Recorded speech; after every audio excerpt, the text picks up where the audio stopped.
Hey guys, welcome back to the channel. We're changing some things up. Got back from UCC. As you guys have seen a couple videos with the UTV, and some of you guys follow me on social media. I kind of focused a little bit more on my family, and I'm not going to apologize for that. They had been paying the price of all these competitions and all this prep for far too long, and I have no shame in saying, hey, I had to spend some time with my family to just remind them that I'm married and that I'm a father. So now we're gonna be getting ready for our next event. We are going up to Hamilton, Montana for the US Diesel Parts event, and I'm super pumped. Obviously the 05 is down and out, but that's okay because we have another somewhat built race truck. We're getting ready for sled pulling. We're gonna pull in Workstock. Matt and Skylar over at DDP were kind enough to give us the rules. I don't think this would fit in anything. As much as I'd love to dyno this and try to win some money in the big compounds, I think what we're gonna do is put a Workstock charger. So we have one of these PDD 67 turbine factory compressor wheel HE351s. That's what we're working on tonight. Getting a downpipe, manifold changed over, all that. And then maybe we'll dyno it. Or run the dirt drags or something, but I really want to sled pull with this truck. We are about 2,000 miles into this build since we did the motor swap. Everything's going great. Been really happy with it. The compounds are not being sold or anything like that. We're gonna keep them. We're just gonna put a different turbo setup on for the time being to go sled pull, have some fun. We'll probably do sled pull, stock turbo, then we'll probably drop a big HE351 in there. And we'll do maybe small single, try to multi-class. Maybe we'll put the big compounds on, but we are gonna get this thing ready for pulling and king of the street. So what we're gonna do, obviously get this swapped out, and then in another video, I'm gonna show you guys how to put the Yukon 38 spline axles and Grizzly locker in the rear end. So that is what's to come. But again, super happy. This build turned out awesome, and it hasn't disappointed yet. So let's go ahead and get these compounds ripped off. Honestly, it's really not hard on this truck, really quick, and I like it.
And just like that, 20 minutes, compounds are off, and we're moving on to better things. So they tell me.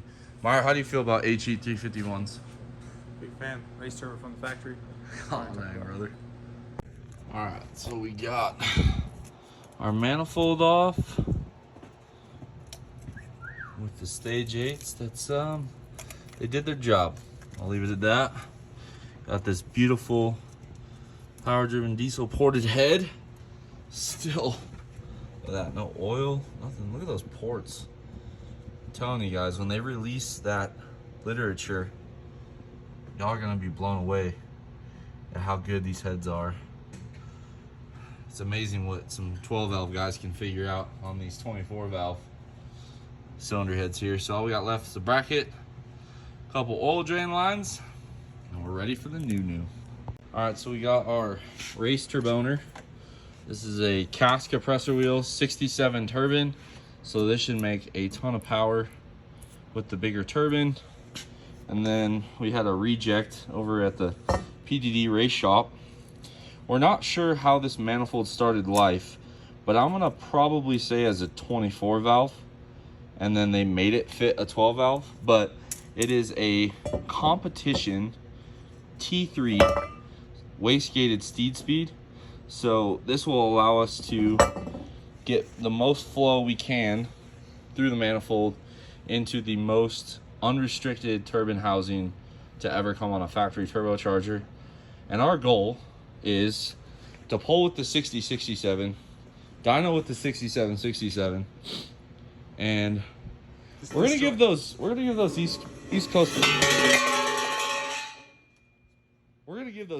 boys a run for their money. We're gonna hit 4-digit horsepower with a HE351 on this 6.7 here, and you guys are gonna be along for the ride. So I'm gonna go ahead and get this manifold thrown on, and then we'll start mopping off the turbo.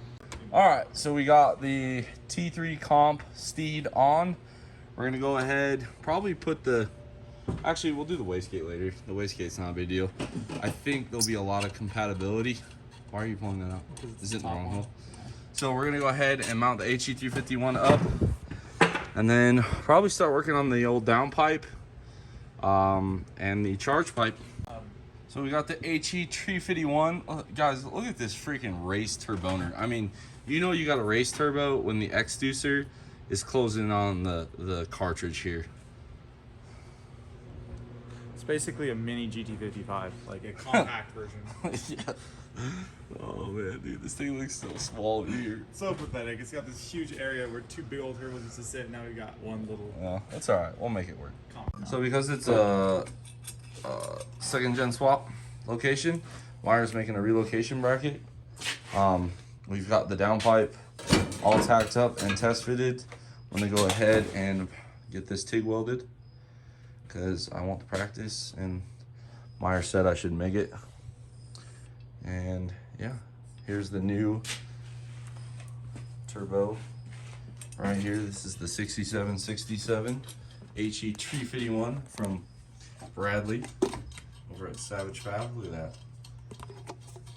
So we're gonna go ahead, keep plugging along at it. Get this downpipe welded up.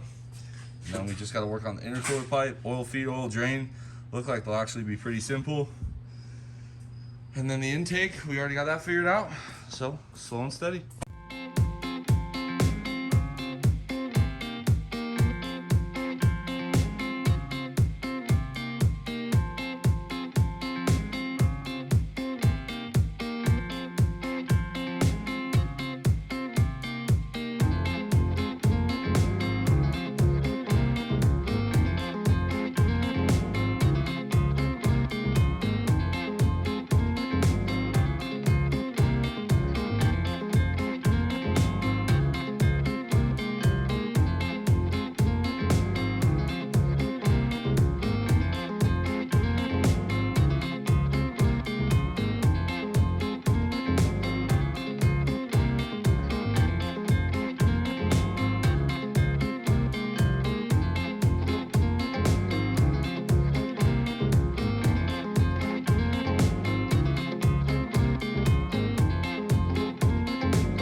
All right, downpipe is in. We have our 45mm gate on this Comp T3, all plumbed in, same pipe as before, clears everything. Can't ask for much better than that. I'm gonna go ahead and get this Savage Fab turbo on here, get our EGT probe, and we're getting close. And just like every other time, we're gonna go ahead and give this thing a chance at life with some engine oil on the pre-lube. We got the oil drain, oil feed line all figured out. Alright, little update. Got the wastegate dialed in, courtesy of Murr. All we got left, intake and intercooler piping.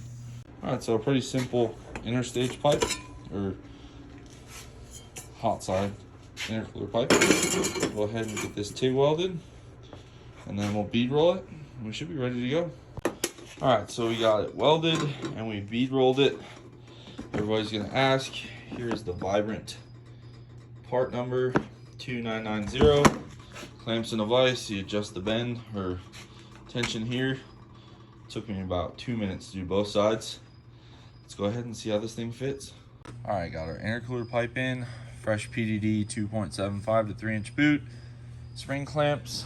Last but not least, throw this beauty on right here. Probably have to cut that boot a little better, but you guys kind of get the gist. Let me get this kind of clocked the way I need it, and we'll go from there. All right, so still got to paint it. We had to do a little jog to clear the intercooler pipe, which is what it is. No big deal. Everything is tight, torqued, lubed, and we got this massive PDD filter. Kind of looks silly with that small turbo, but it is what it is. We're gonna go ahead, drive it home for tonight. Let me get you guys that sweet, sweet first fire.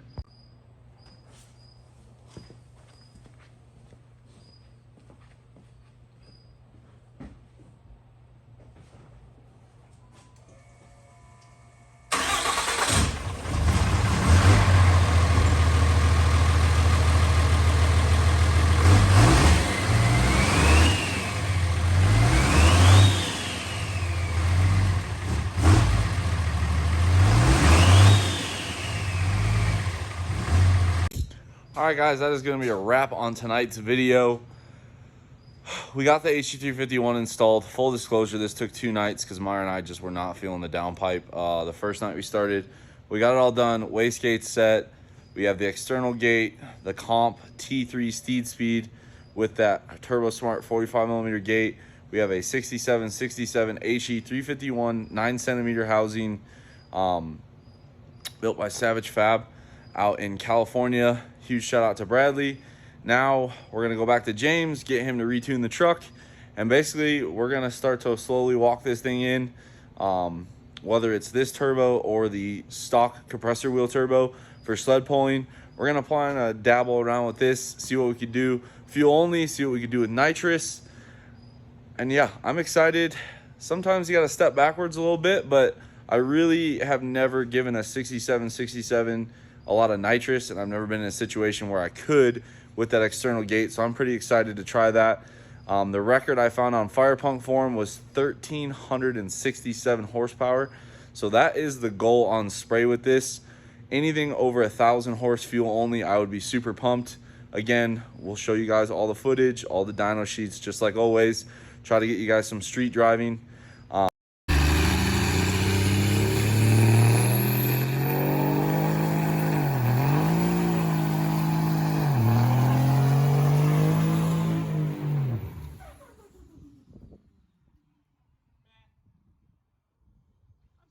Hopefully you guys like this video. Drop a comment down below what you think of the setup and maybe some colors. I'm thinking that red that I always go to would look pretty sweet. Red with the gloss black piping, but I am open to suggestions.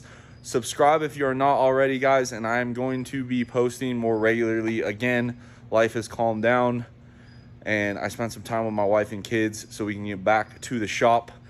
As always, I will catch you on the next one.